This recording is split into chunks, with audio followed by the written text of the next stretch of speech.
Welcome, I'm Ryan Hicks, and this is Modern Business, the podcast to learn from franchise business leaders and explore new business technology.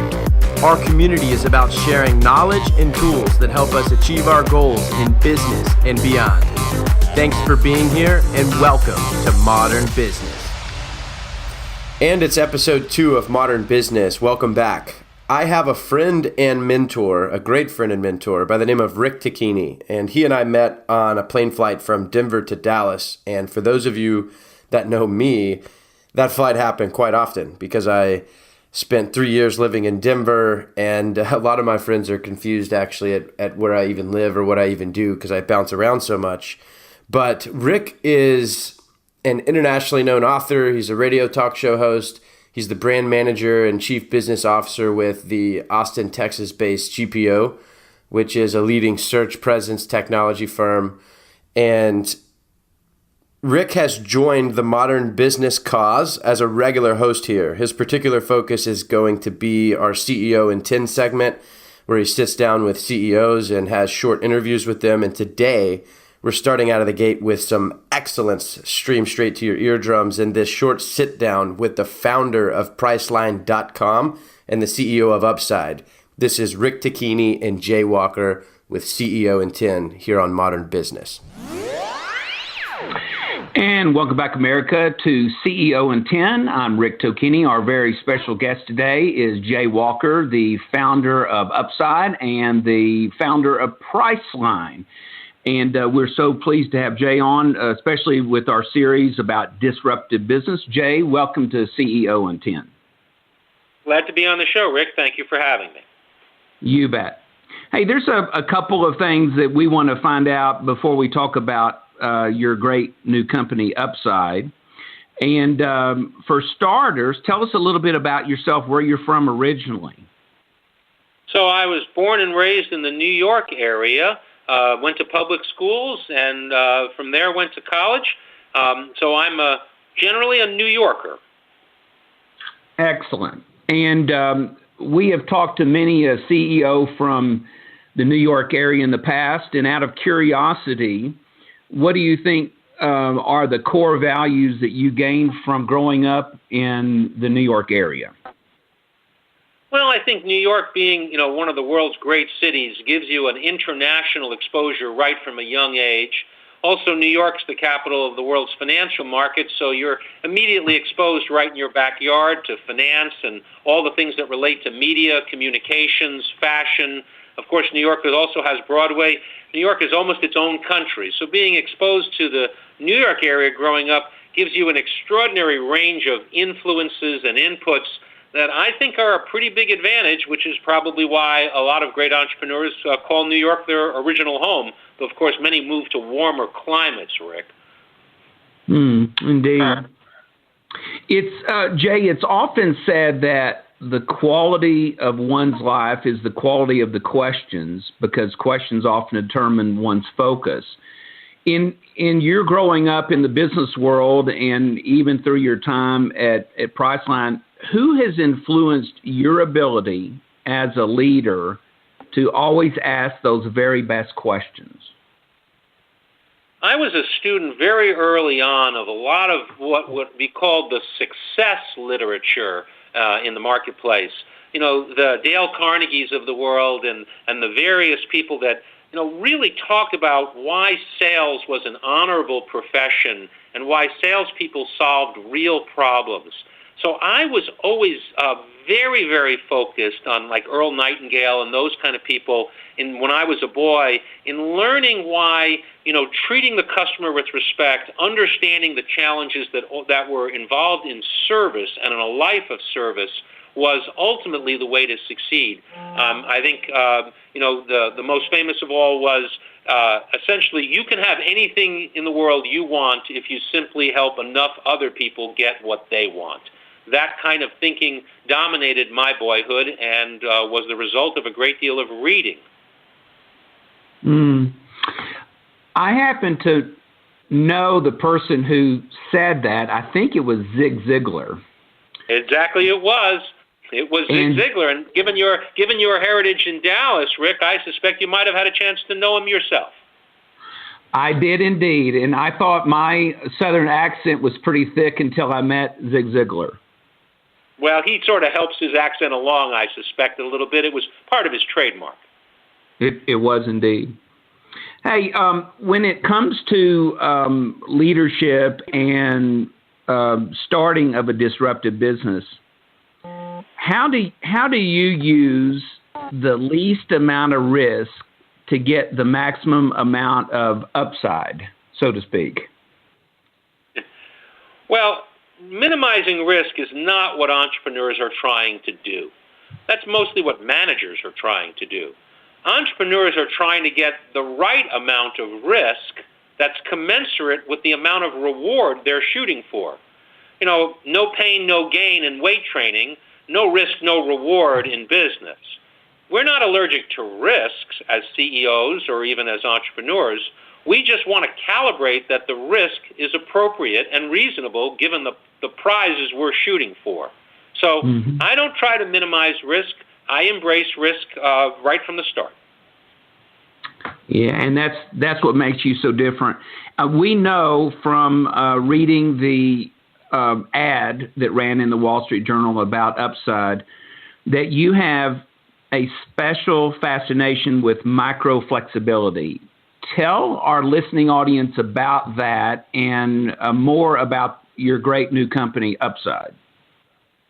Well, it's really quite simple. All of us have all kinds of flexibility when we buy things, but until recently, there's been no way to get paid for our flexibility. And that flexibility, when we're going down the aisle of a supermarket, is pretty simple. I get this orange juice versus that orange juice, and I save some money. But when it comes time to buy business travel, when somebody else is paying for it, you know, I'm really not so excited about being flexible. I just want the airline I want and the hotel I want. But the boss who's paying the bills wants to say, hey, look, why don't you be a little flexible and save a few dollars? But the truth is the traveler has no way to figure out, well, show me how to save that money and show me how I'll save you money, but give me something too. So Upside is the answer to the question for the 20 million small business travelers who buy their own flights and hotels.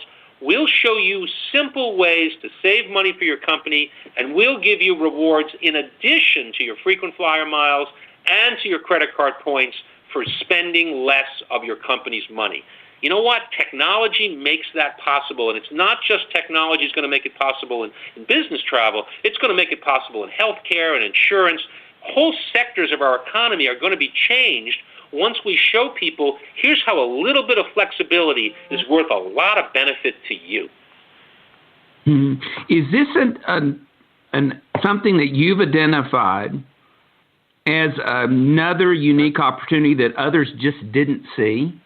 Well, I think that could be a fair statement. I think I would say it a slightly different way. I think there's a lot of people who see how flexibility could be turned into value. I mean, after all, we're all flexible when we shop.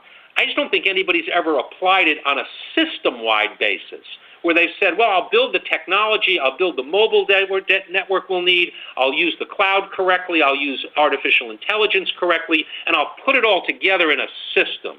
So I think, like many inventors, I see the same problems that other people see, but I'm thinking more about how we might put together a group of tools, much like a chemist puts together a group of elements to create a new molecule.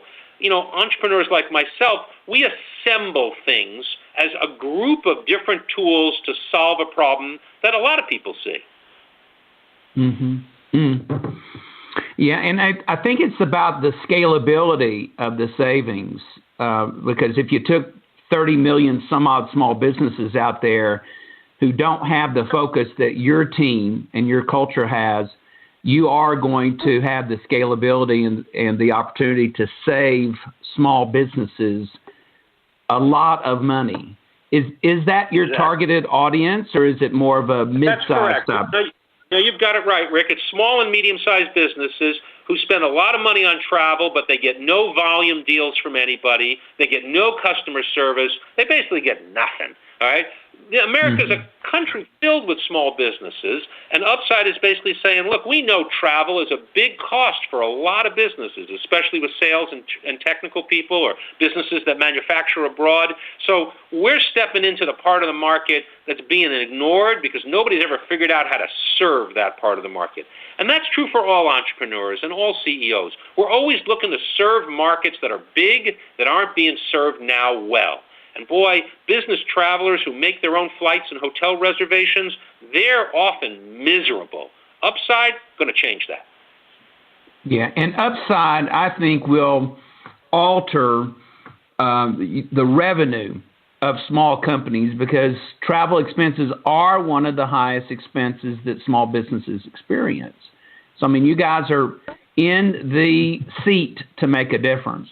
Hey, and Jay, with just a couple minutes left, I've got a few callers that had specific questions for you. This question relates to culture. The one caller wants to know, what is the biggest cultural challenge that you faced at Priceline, and how did you overcome it? And the second part of their question is, how are you using those lessons that you created or that you experienced at Upside? Well, the biggest cultural challenge we had to overcome at Priceline is nobody believed that we could allow consumers to name their own price for a leisure airline ticket. They just didn't feel that we were going to get the airlines to pay any attention to us because this was in the days before the Internet, and we were saying this new Internet thing's going to really change everything. So we had to find people who were willing to leave a day job that in many cases where they had years of experience and real talent to join a startup trying to do something that seemed, well, quite honestly, it seemed crazy at the time. So it's a very difficult culture problem when you're doing something nobody's ever done. You know, let's say we're going to build a rocket to go to Mars. It's a tough culture game to get people who are highly experienced rocket people to go do that. Of course, your name is Elon Musk or Jeff Bezos, a little easier. So that was our biggest challenge. And most businesses don't have the challenge of trying to build a culture on what seems like an impossible idea. That's pretty rare. Most businesses really have the challenge of how do I get a culture where I can get a team of people to function well, whether it's a basketball team or a team working in your business. You know, the coaching job is to get the team to play as a team and not to play as a bunch of individuals. And that's true in sports.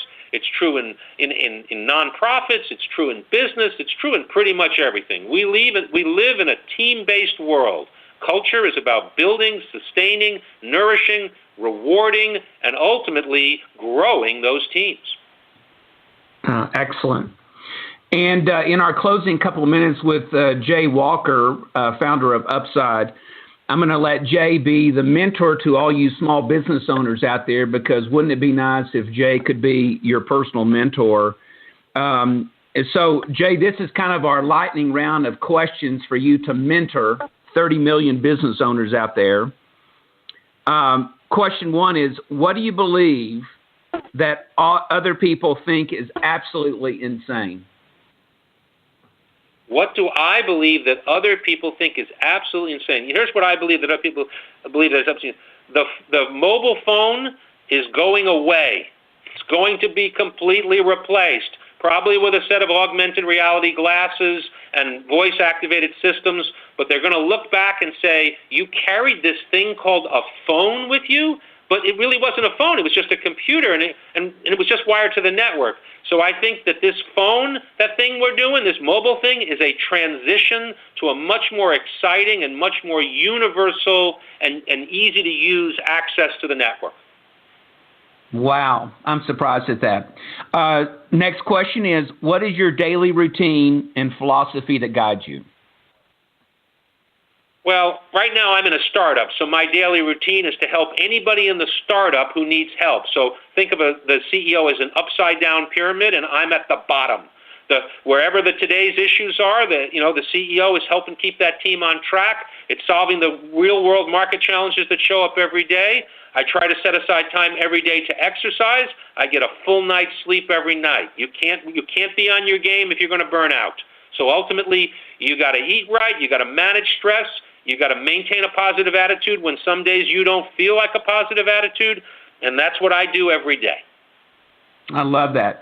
And the final question for small business owners out there, Who do you think of when you hear the word successful? I probably think of Jeff Bezos. He would be my number one business executive in the United States. Nobody has achieved in a single lifetime what Jeff Bezos has achieved. You know, he is the worthwhile successor to Sam Walton as one of the great business people of all time. And so, Jack Ma is going to try to give him a run for the money. But right now, you want successful? Jeff Bezos. Jay, thanks so much for being on CEO in 10. Where do our listeners find out more information about Upside? We love to have them all come visit us at upside.com. All you got to do is buy your air and hotel together. It's really free. It's free and easy to use. Give it a try. If you search Upside Travel on the web, of course, you'll be taken right there. But it's upside.com. Easy to find us. You can use us on mobile anytime. Thank you, sir, for being on CEO in 10, and thank you to your great team that helped prepare us for today's conversation with you. And Jay, you are welcome back on our show anytime.